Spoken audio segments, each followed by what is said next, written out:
samedi soir, chérie, je n'ai en tête que le désir de t'avoir dans mes bras.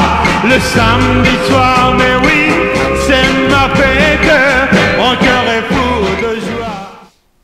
Ah, Moreno. Moreno, Moreno, Moreno. Quel artiste. Quel artiste.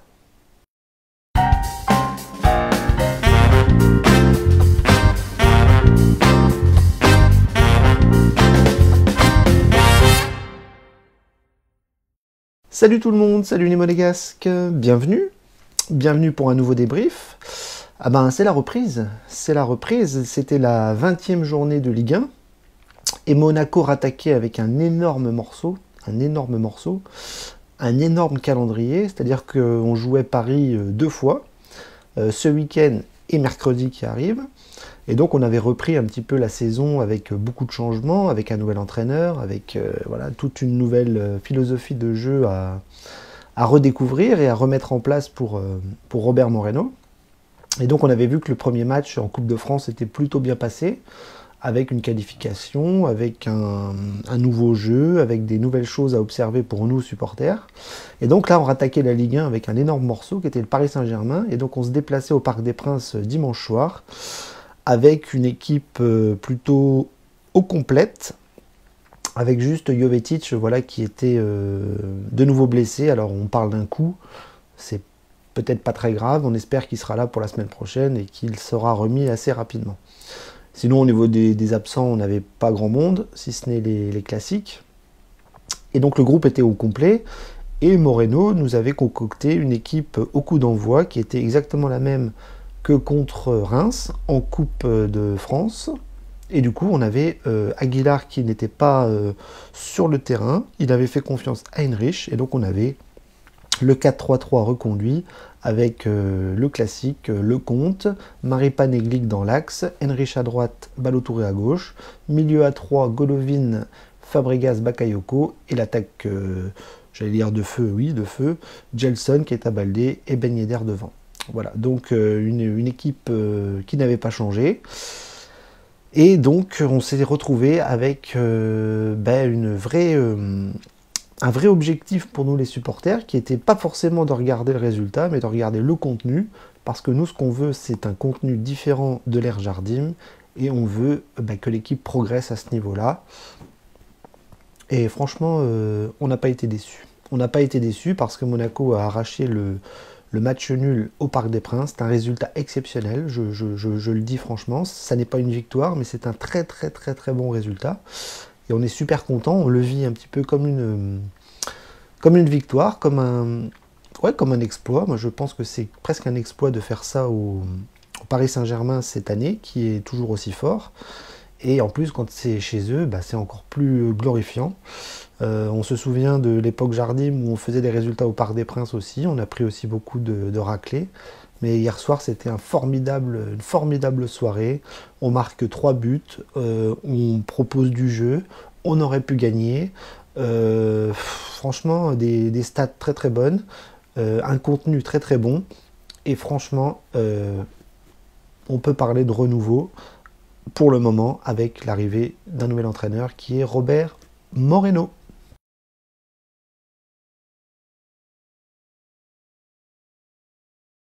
Alors pour résumer ce match, on va voir qu'il y a eu quand même beaucoup d'occasions, beaucoup de belles choses de part et d'autre. Monaco a eu beaucoup d'occasions, Paris en a eu aussi. On a vu que voilà, face à l'attaque parisienne, c'est très compliqué, ça va très vite. On a vu que nos défenseurs avaient encore des petits soucis. Mais on a tenu la baraque, on a tenu vraiment la dragée haute à ces Parisiens. Et franchement, on va voir que dans les occasions, ça a quand même été extrêmement flatteur pour des Monégasques extrêmement intéressants. Alors le problème, c'est que le match commence très mal. C'est-à-dire qu'au bout de 3 minutes, on prend un but. Voilà, donc ça va très vite. Un ballon en cloche dans la défense avec Neymar qui marque le premier but sur une petite passe de Verratti magnifique. Donc là, je peux vous dire qu'au bout de 3 minutes, quand on prend un but au Parc des Princes, on se dit soit on va prendre une raclée habituelle, c'est-à-dire que le match commence tellement mal qu'on a tous les espoirs qui s'effondrent en quelques secondes, Et finalement, on va voir que Monaco a super bien réagi, n'a pas eu peur de s'effondrer et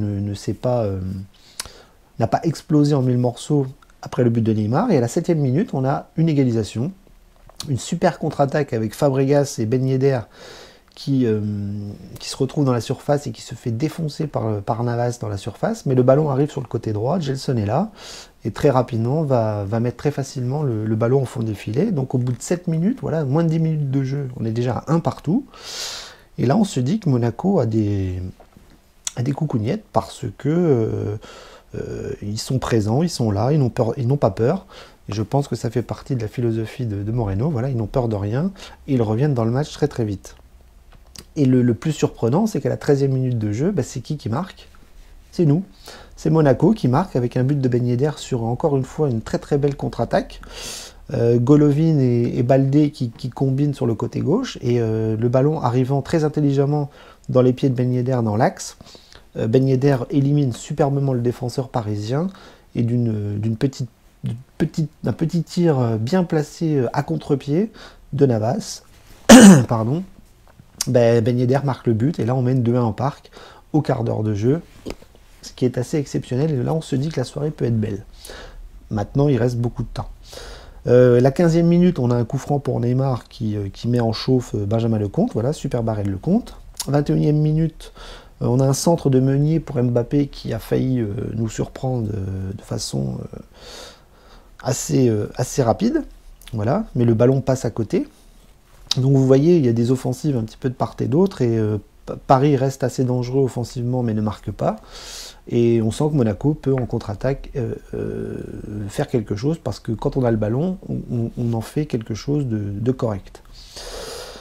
22e minute, on a une super contre-attaque de Monaco qui se retrouve devant le but avec Keita Baldé qui se retrouve comme par miracle en face à face avec Navas. Et voilà, Navas fait un merveilleux arrêt. Baldé essaye de le mettre au deuxième poteau, mais le pied du gardien parisien repousse. Et là, on rate le 3-1. Et là, derrière, ça peut être tendu parce que souvent, quand vous ratez une balle de break en football, vous pouvez prendre un but derrière. Et c'est ce qui se passe, puisque à la 24e minute, donc 2 minutes après, on a Neymar dans la surface qui va très très vite et qui frappe sur les défenseurs, et Ballo-Touré Enfin, ça va trop vite pour Ballo-Touré qui n'arrive pas à repousser le ballon, elle lui tape dans les pieds et elle dirige le ballon dans le but de Lecomte, et là ça fait 2-2. Mais Monaco n'est pas ridicule, Monaco est plutôt bien dans le match, et les espoirs sont encore permis. À la demi-heure de jeu, à la 31e, on a sur un corner une belle tête de Glick sur le poteau, voilà, sur un corner de Fabregas. 37e minute, on a Navas qui fait encore un super barré sur une frappe de Golovin. Voilà, un très très bel enroulé de Golovin qui fait briller le gardien parisien. Donc c'est une succession d'offensives extrêmement plaisante pour les supporters et les journalistes. Voilà, c'était un très beau match. Toujours 2 buts partout. Et à la 42e minute, là, la mi-temps arrive et on prend une contre-attaque qui est pas très dangereuse, mais Mbappé qui met le feu sur le côté gauche. Et là, c'est Gelson Martins qui est en 1 contre 1, et il défend pas bien, et il pousse un peu Mbappé qui se casse la gueule, et l'arbitre siffle le penalty. Et là, le penalty est marqué par Neymar, voilà, sans problème. Lecomte ne peut pas l'arrêter, il est pris à contre-pied.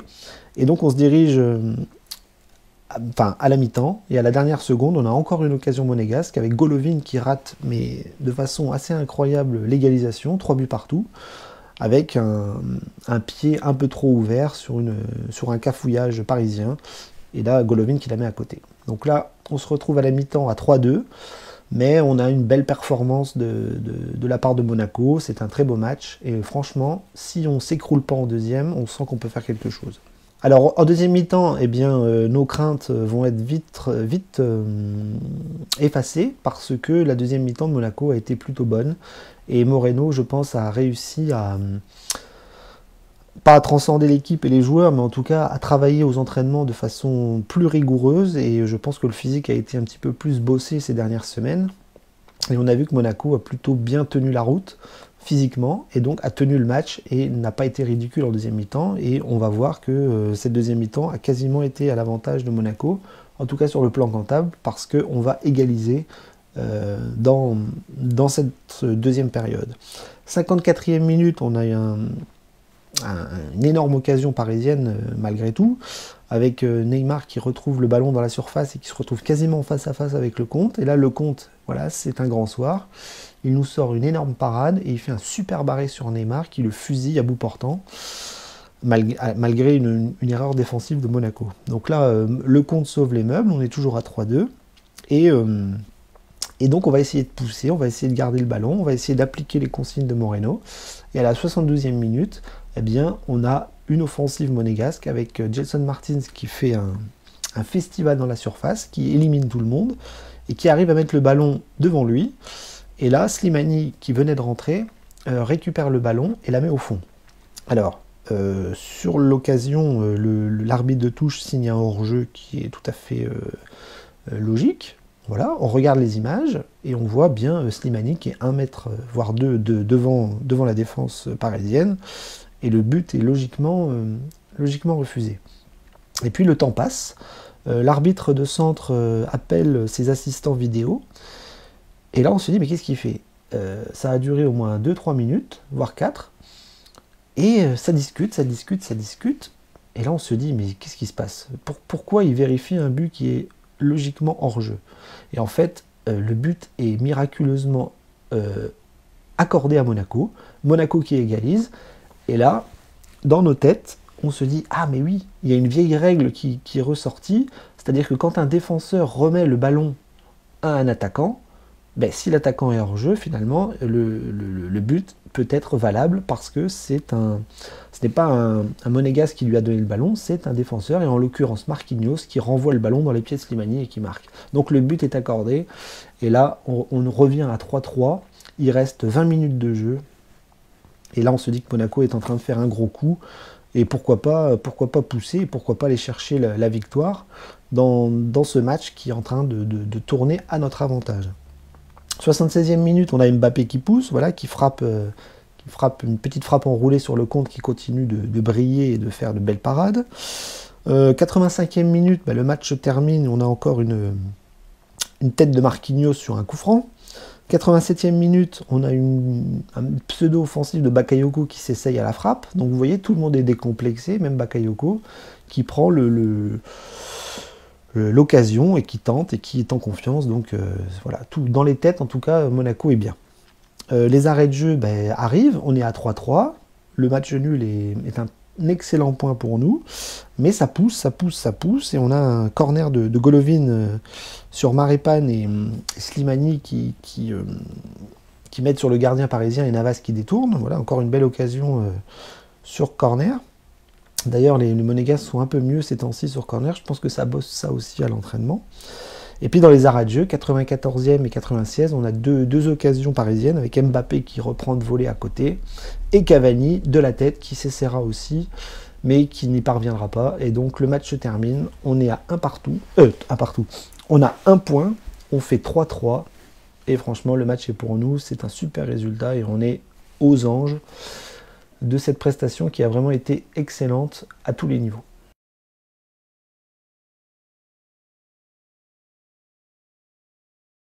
Alors pour analyser globalement la performance des joueurs, ça va être difficile parce qu'on ne va pas se mentir, pour une fois tout le monde a été au niveau, tout le monde a tiré dans le même sens, et ça a été une véritable performance collective hier soir. De toute façon, quand vous jouez contre Paris Saint-Germain au Parc des Princes, vous ne pouvez pas réussir si toute l'équipe ne tire pas vers le haut et ne tire pas dans le même sens. Donc je pense que Moreno a réussi à inculquer ça à l'équipe, c'est-à-dire il y a un vrai renouveau, il y a un style de jeu, il y a une tactique, il y a une envie de presser haut, puis il y a surtout une psychologie aussi qui a l'air de fonctionner, c'est-à-dire qu'il est très proche des joueurs, il leur influe la gagne, et donc je pense que tout ce renouveau, tous ces changements font que les joueurs en ressortent un petit peu motivés, un peu grandis, et on retrouve des performeurs, on retrouve des sensations d'équipe, et donc du coup tout le monde en est transcendé, et ça marche très très bien. Donc Lecomte hier soir a fait un bon match, il a fait des arrêts, bon il en prend 3, ben bon, il y a un penalty, il y a il y a le premier but qui arrive très très vite, enfin il peut pas faire grand chose sur les buts encore une fois, mais il a fait un bon match parce qu'il a fait des arrêts assez impressionnants, il a été présent sur des sorties aériennes, pour moi il a fait un très bon match, malgré les buts encaissés. Et voilà, encore une fois, très belle performance de Lecomte, pas grand chose à dire de plus. Au niveau défensif, on a vu que voilà, les latéraux sont encore un petit peu en dessous, mais ils n'ont pas fait une mauvaise performance hier soir. Henrich et Ballo-Touré qui étaient un petit peu à la rue sous Jardim, Henrich qui ne jouait plus et qui d'ailleurs va peut-être rester avec nous si ça continue comme ça. Et Ballo-Touré qui lui n'était plus que l'ombre de lui-même, commence, je dis bien commence, à retrouver un peu de plaisir et un peu de qualité dans ce couloir à prendre et dans ce poste qui lui est cher. C'est pas encore parfait, Henrich et Ballo-Touré, loin de là. Et je pense que si ça continue comme ça, les remettre en confiance, les remettre dans le rythme, va faire que ça va aller beaucoup mieux et qu'on a très certainement trouvé peut-être nos titulaires en poste d'arrière droit et d'arrière gauche. Voilà, le CSC de Ballo-Touré, c'est pas la première fois qu'il en met contre son camp. On va pas lui en tenir rigueur pour le coup, parce qu'il faut regarder dans sa globalité la performance hier soir, qui était pas mauvaise, vraiment pas mauvaise. La défense centrale, alors, elle pour le coup, a été très bonne. Glick qui redevient le Glick qu'on a aimé. Ces derniers temps, c'était une catastrophe, et là, on retrouve le patron, on retrouve l'agressivité, on retrouve la présence défensive et on retrouve l'aura du Polonais qui nous fait tant plaisir. Et même Maripane à côté de lui hier soir a fait un bon match, qui lui avait fait n'importe quoi contre Reims, qui était un peu lent et qui a été costaud aux côtés de Glick hier soir, et ça il faut le souligner parce qu'une défense centrale en forme, c'est quand même autre chose. Malgré les buts encaissés hier soir face à des Parisiens qui vont très vite. Donc ça, on ne peut pas trop leur en tenir rigueur non plus. Donc voilà, défense centrale au top, latéraux pas mal, mais peut encore mieux faire à l'avenir. Au milieu de terrain, on a vu un milieu de terrain qui était très intelligent, très présent, qui arrivait à récupérer le ballon correctement, à lancer des jolies contre-attaques et surtout à ne pas faire n'importe quoi quand il fallait garder le ballon. Bakayoko qui la récupérait formidablement, Fabregas qui orientait le jeu comme il sait le faire. Alors Fabregas, il n'est pas encore au présent et au top physiquement, ça va peut-être le redevenir avec du temps de jeu, parce que je pense que Moreno compte sur lui et il le met titulaire et c'est normal, je pense que c'est normal. Fabregas, il était peut-être fantomatique sous Jardim, mais je pense qu'il peut revenir, pas le grand Fabregas, mais un bon Fabregas dans ce système-là, dans cette philosophie-là, et dans cette équipe qui a retrouvé le moral. Donc Fabregas, bonne première mi-temps, deuxième mi-temps, cuit de chez cuit, il est sorti d'ailleurs.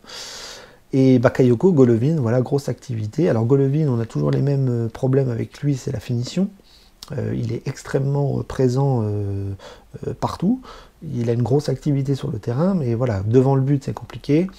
Au moment de la frappe, c'est compliqué. Et donc, c'est encore un petit peu tendre parfois. Mais voilà, le milieu de terrain a été globalement très bon hier soir à Paris. Et il faut le souligner parce que c'est sûrement la tactique et les joueurs sur lesquels il va falloir compter en cette deuxième partie de saison. Au niveau de l'attaque, c'est pareil. On a eu un très bon Gelson Martins et un Keita Baldé qui a croqué, mais qui a montré qu'il était présent. C'est dommage d'avoir raté une ou deux occasions franches pour Baldé, mais bon, voilà, il en mettra d'autres à d'autres moments. Et lui, il est en forme, il a le moral, il est titulaire, et il faut le laisser sur le terrain parce que ça fonctionne. Donc voilà, les deux ailiers ont été très bons hier soir. Surtout Gelson Martins qui a quand même mis le bouillon à certains Parisiens, et ça faut le souligner. Et malheureusement il est sorti en deuxième mi-temps parce qu'il a dû se claquer derrière la cuisse, et ça c'est le gros point noir de la soirée également, parce que on n'a pas forcément de remplaçant poste pour poste à ce niveau-là, et on va enchaîner les matchs, et on espère qu'il reviendra assez vite. Et puis le feu de Dieu, Ben Yedder qui a été excellentissime, qui a marqué. qui a été extrêmement intelligent et extrêmement bon dans la récupération. Il a décroché, il orientait, il permettait à ses coéquipiers de construire des attaques assez propres. Et Ben Yedder a montré sa classe internationale hier soir avec, encore une fois, un but. Il est meilleur buteur de Ligue 1, il est au top. Et que dire de plus? Que dire de plus si ce n'est que c'est formidable d'avoir ce joueur dans notre équipe. On l'aime profondément. J'ai l'impression que c'est réciproque. Et voilà, profitons-en vraiment, vraiment, vraiment beaucoup de ce joueur. Donc voilà, une performance collective excellente à tous les niveaux. Voilà, pour moi, il n'y a eu personne en dessous. Et même les remplaçants ont fait le taf parce que Slimani est rentré avec un 4-4-2 extrêmement audacieux de Moreno. C'est-à-dire qu'il a sorti Fabregas pour faire rentrer Slimani, donc un 4-4-2. Et en plus, Slimani, quand il est rentré, il a marqué. Donc top, rien à dire. Voilà, tout le monde tire dans le même sens et c'est formidable. Aguilar a dû rentrer sur l'aile droite à la place de Gelson. C'est peut-être ce qui nous attend mercredi. Voilà. Et Adrien Silva qui a essayé de temporiser un petit peu le milieu de terrain sur la fin de match. Voilà, donc voilà, tout le monde au top. Merci à tous d'avoir fait une telle prestation hier soir, malgré les petites erreurs par-ci par-là qui vont être sûrement modifiées dans les jours qui viennent par le staff monégasque.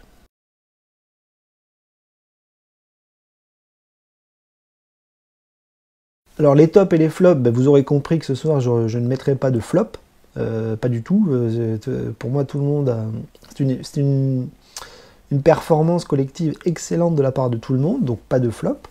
Et puis au niveau des tops, je pourrais mettre tout le monde. Franchement, pour moi, il n'y a pas de joueur qui se détache. Mais si je devais en choisir deux, eh bien, je mettrais Ben Yedder, comme je l'ai dit précédemment, et Moreno. Moreno qui montre ce soir dimanche soir et ces derniers jours un vrai renouveau. C'est-à-dire que on va pas parler de changements miraculeux, mais en tout cas ça se passe très très bien.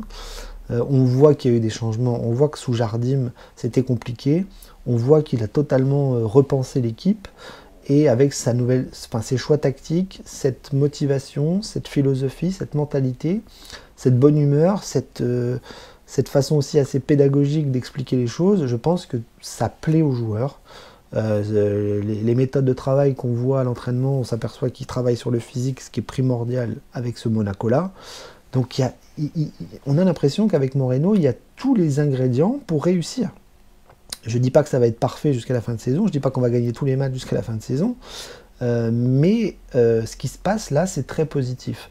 On voit sur le terrain, on voit des choses, on voit du pressing haut, on voit que quand on a le ballon, on ne veut pas en faire n'importe quoi, on voit une touche, deux touches, trois touches, des contre-attaques super bien placées, on voit un bloc qui défend ensemble et qui attaque ensemble, on voit que tous les gars tirent dans le même sens et ça fonctionne. Ça fonctionne parce que ça sent à nouveau le football, ça pense le football, ça joue football et en plus, dans la tête, on sent des joueurs qui se libèrent et qui prennent du plaisir. Donc si le plaisir est de nouveau là dans l'équipe, si le plaisir est de nouveau là à l'entraînement, et si le plaisir est de nouveau là sur la pelouse, ça ne peut que fonctionner.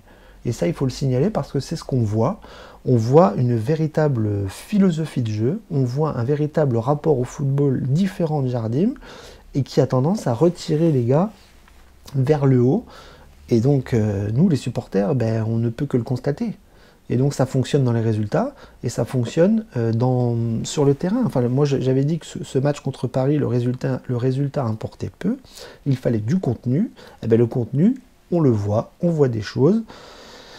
Et si on en vient à faire chier des Parisiens, je me dis que tout est possible en cette fin de saison, avec des matchs qui seront beaucoup plus faciles à l'avenir, et que le podium est tout à fait envisageable si on continue sur cette lancée-là. Voilà, donc vraiment mes tops, Ben Yedder, je ne vais pas en dire plus parce que j'en ai déjà parlé, c'est attaquant top niveau, classe internationale, et Moreno qui nous fait extrêmement plaisir dans son rapport au football.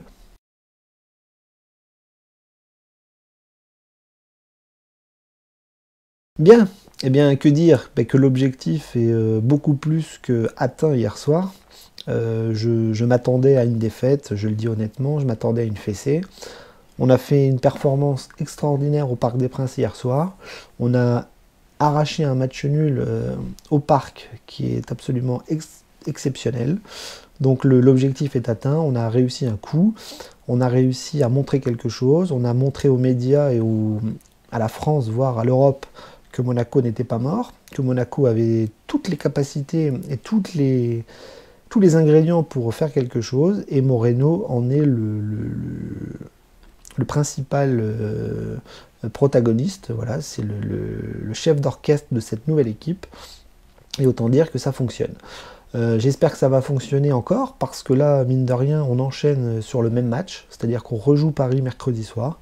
Ça va être extrêmement difficile, parce que là, il y a la fatigue qui va rentrer en compte. Alors les Parisiens seront fatigués aussi, nous aussi. On a perdu Gelson Martins très certainement, donc il va falloir repenser un petit peu le cadrage tactique et le choix des joueurs. Alors est-ce que Moreno va faire tourner? Je ne suis pas sûr. Est-ce que Paris va faire tourner? Je ne suis pas sûr non plus. Donc finalement, ça revient au même, hein, qu'on fasse tourner ou qu'on fasse pas tourner, les deux équipes seront fatiguées pareil. Et nous, on va essayer de continuer sur notre lancée et de faire une belle performance une deuxième fois contre Paris mercredi chez nous au Stade Louis II. Il faut en profiter. Après, il y aura un petit peu de repos jusqu'à la semaine d'après. La semaine d'après, on jouera le lundi soir un match de Coupe de France qui est censé être facile. Je pense que Moreno doit faire attention à la Coupe de France et aux matchs contre des amateurs qui peuvent être un peu piégeants. Mais je pense que ça va bien se passer. Je pense que Monaco a tout pour faire quelque chose dans cette Coupe de France maintenant, parce qu'on voit un nouveau Monaco. Et après, il y aura Strasbourg dans la même semaine. Donc des matchs qui vont être un peu plus simples, un peu plus abordables. Et là, par contre, Moreno devra effectuer une belle série pour aller rechercher un petit peu le podium. Et puis aller chercher cette troisième place qui nous tend les bras. Voilà, on ne va pas se cacher, on ne peut plus se cacher, on a tout pour réussir et il faut qu'on réussisse. Voilà. Le match d'hier nous a donné beaucoup de morale, beaucoup de baume au cœur, beaucoup de positivité, beaucoup de régalade à tous les niveaux, et on est vraiment, on revit. Voilà, je pense que les supporters revivent, que les joueurs revivent et que l'AS Monaco revit tout simplement. Donc profitons-en. Et enchaînons mercredi avec un beau match, une belle performance, et tout le monde sera content. Voilà, donc je vous laisse, je vous dis dans quelques jours, hein, parce qu'on va devoir débriefer ce nouveau match contre le Paris Saint-Germain. Daguet-Monégout, profitez bien de ce résultat d'hier soir, et à très vite.